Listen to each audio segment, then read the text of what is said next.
जंग खंदक का मैदान है। चारों तरफ तलवारों की गूंज और घोड़ों की टापें सुनाई दे रही हैं कि इसी दौरान एक जहरीला तीर फजा को चीरता हुआ आता है और हजरत साद बिन माज रजी अल्लाह ताला अन्हु के बाजू में पैवस्त हो जाता है।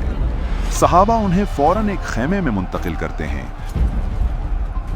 जहां उनका इलाज शुरू होता है, मगर तभी उनके लबों से वो लर्जा खेज अल्फाज निकलते हैं जो तारीख के औराक में हमेशा के लिए कैद हो गए। ऐ अल्लाह, अगर तेरे नबी सल्लल्लाहु अलैहि वसल्लम को अब बनी कुरैजा से कोई खतरा बाकी नहीं रहा तो मुझे अभी मौत दे दे। ये दुआ अभी फिजा में ही थी कि फौरन कबूल हुई। जख्म से खून का फवारा फूट पड़ा और हजरत साद इस फानी दुनिया से रुखसत हो गए।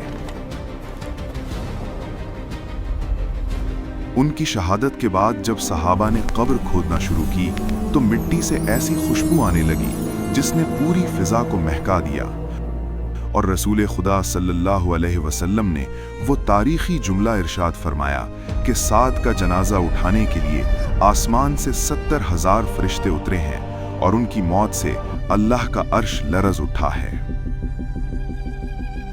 जरा तसव्वुर कीजिए, वो अर्श इलाही जिस पर पूरी कायनात का तवाजुन कायम है, अगर एक सहाबी की मौत पर वो लरस सकता है तो उस अजीम हस्ती की शहादत पर क्या गुजरी होगी जिसे नबी सल्लल्लाहु अलैहि वसल्लम ने अपना नफ्स, अपना भाई और अपने इल्म का शहर करार दिया। वो ज़ात जिससे खुदा और उसका रसूल सबसे ज्यादा मोहब्बत करते थे, यानी मौला अली इब्न अबी तालिब अलैहिस्सलाम। शहादत से कुछ दिन कबल इमाम अली के खुतबों का अंदाज बिल्कुल बदल चुका था।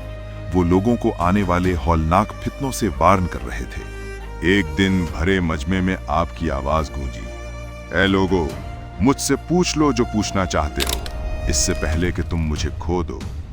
अल्लाह की कसम, मैं जमीन से ज्यादा आसमानों के रास्ते जानता हूं। मेरे सीने में ऐसा इल्म छुपा है कि अगर मैं जाहिर कर दूं तो तुम्हारी रूहें कांप उठेंगी। फिर 19 रमजान की वो सियाह रात आई जब फज्र के वक्त इमाम अली घर से निकले और फरमाया कि यही वो रात है जिसका वादा नबी ने मुझसे किया था। मस्जिद कूफा में कदम रखते ही आपने अपने कातिल को देखकर फरमाया कि मैं तुझे देख रहा हूं और तू मेरा इंतजार कर रहा है। जैसे ही इमाम ने खालिक कायनात के हुजूर सजदे में सर रखा, इब्ने मुलजिम ने जहर में बुझी तलवार से आपके सर पर वार कर दिया और कायनात ने वो नारा सुना, फुज़्तु बिरब्बिल काबा, यानी रब्बे काबा की कसम, अली कामयाब हो गया। जख्मी हालत में जब कातिल को सामने लाया गया और इमाम के लिए शरबत पेश किया गया तो आपने कमाल ज़र्फ का मुजाहिरा करते हुए फरमाया कि ये शरबत पहले मेरे कातिल को पिलाओ, उसे मुझसे ज्यादा इसकी जरूरत है।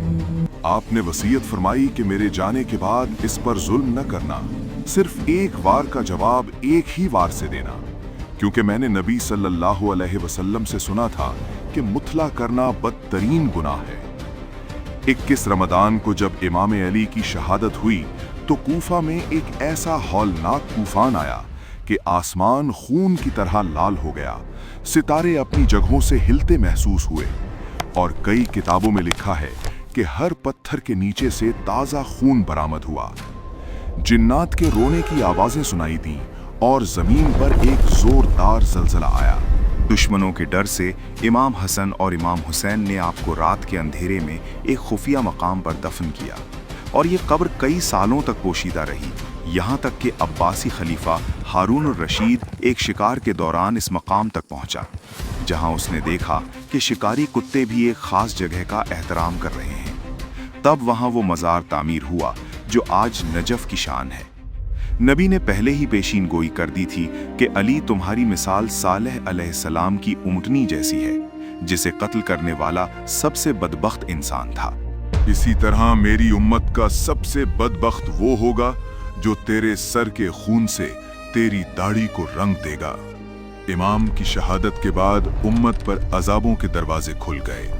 पहला अजाब जालिम हुक्मरानों की सूरत में आया जिन्होंने इस्लाम की शक्ल बदल दी। दूसरा अजाब ये था कि वो इस्लामी सल्तनत जो दुनिया की सुपर पावर थी, खाना जंगी का शिकार होकर कमजोर हो गई और मंगोलों के हाथों इबरत का निशान बन गई। और तीसरा सबसे बड़ा अजाब वो फिरका वारियत है जिसने मुसलमानों को आज तक टुकड़ों में बांट रखा है।